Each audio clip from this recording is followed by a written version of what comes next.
प्रभु यीशु मसीह में फिर से एक बार आप सभी को नमस्कार। और उसके बाद आज हमें प्रभु यीशु मसीह क्या सिखाते हैं आज हम देखने वाले हैं। तो मत्ती रची सुसमाचार उसका 5 अध्याय और यहाँ पर 27 से हम 30 पद तक देखेंगे।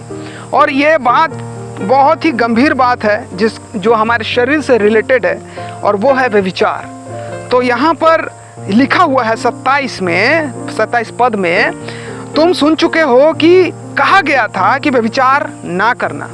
ठीक है, एक मतलब सुन चुके हैं बोल रहा है प्रभु यीशु मसीह, मतलब ये पहले से अप्लाइड है, मतलब पहले से है। और यहाँ पर फिर से बोल रहे हैं प्रभु यीशु मसीह, परंतु मैं तुमसे ये कहता हूँ कि जो कोई किसी स्त्री पर कुदृष्टि डाले वह अपने मन में उससे व्यभिचार कर चुका है। ये बहुत ही गहराई की बात है, पहले ये लागू नहीं था।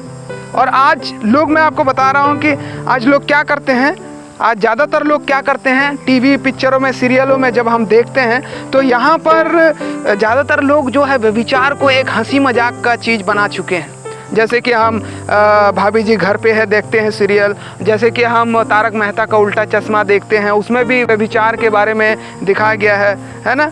तो ये जो है मतलब एक प्रकार से आज वो, जैसे कि कपिल शर्मा में भी इस प्रकार से जो है हंसी मजाक करते हैं, बहुत सारे उसमें व्यभिचार हैं, है ना। यहाँ पे देखिए कुदृष्टि, यहाँ पे तो लोग सोच रहे हैं, अगर कुदृष्टि मन में सोच ले, प्रभु यीशु मसीह बोलते हैं अगर सोच ले तो वह व्यभिचार कर चुका है। ये बात को याद रखें।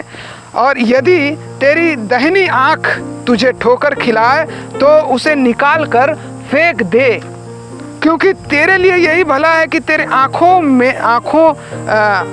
में से एक नष्ट हो जाए और तेरा सारा शरीर नरक में ना डाला जाए। मेरे को यह समझ में नहीं आता प्रभु यीशु मसीह ऐसे क्यों बोले, क्योंकि देखिए जो आँख है, अगर आँख कैसे जाएगा, वो तो शरीर तो जाता नहीं है नरक में, तो आत्मा जाता है ना नरक में। तो यहाँ पर क्या बोले हैं प्रभु यीशु मसीह कि हमारा जो दाहिना आँख है, दाहिना आँख, देखिए बाएं आँख तो यहाँ पे फिर से यहाँ पे मेरे को तो नहीं दिख रहा है कि बायां आँख भी निकाल दे, लेकिन यहाँ दाहिना आँख बोल रहा है।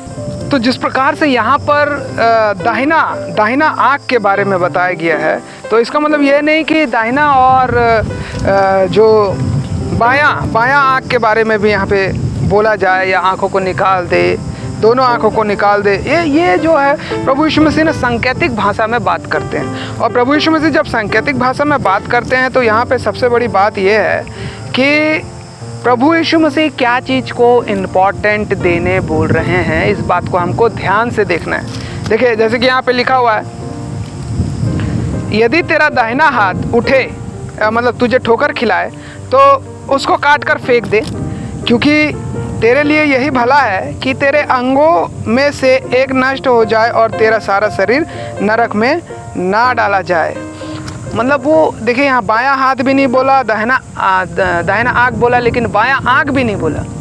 इसका मतलब ये नहीं बताना चाह रहे हैं कि हाथ पैर को काटने के लिए, इसका मतलब ये बताना चाह रहे हैं तुम्हारे आँखों से ज़्यादा महत्वपूर्ण, तुम्हारे आँखों से ज़्यादा महत्वपूर्ण तुम्हारी आत्मा है, तुम्हारे हाथों से ज़्यादा महत्वपूर्ण तुम्हारी आत्मा है, तुम्हारे व्यवहार हैं, तुम्हारी शिक्षा है, जो प्रभु यीशु मसीह परमेश्वर के वचनों के द्वारा हमें दे रहे हैं। तो ये हमें यहाँ सिखाया जा रहा है कि अगर हमें नरक जाने से बचना है, तो नरक जाने से बचने के लिए सबसे पहले हमें अपने शारीरिक क्रियाओं को मानना पड़ेगा। शारीरिक जो अंग है हमें उनको अपने वश में करना पड़ेगा, या फिर उसे मुर्दा बनाना पड़ेगा, यानी कि उसके लिए मारना पड़ेगा।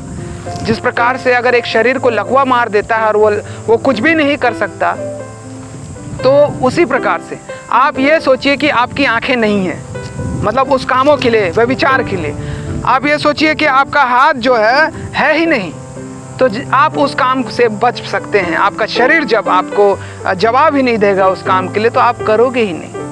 तो दोस्तों आज के लिए प्रभु यीशु मसीह ने हमें यह सिखाया कि व्यभिचार से हम कैसे बच सकते हैं, अपने शरीर को महत्वपूर्ण नहीं समझते हुए, परमेश्वर की आज्ञा को महत्वपूर्ण समझते हुए, उसके वचनों को पालन करते हुए हम बच सकते हैं। तो इसी प्रकार से नए वीडियो के साथ फिर से हमारा मुलाकात होगा दोस्तों। तब तक के लिए हम आपसे अलविदा चाहते हैं। परमेश्वर आप सभी को आशीष दे। नमस्कार, गुड बाय।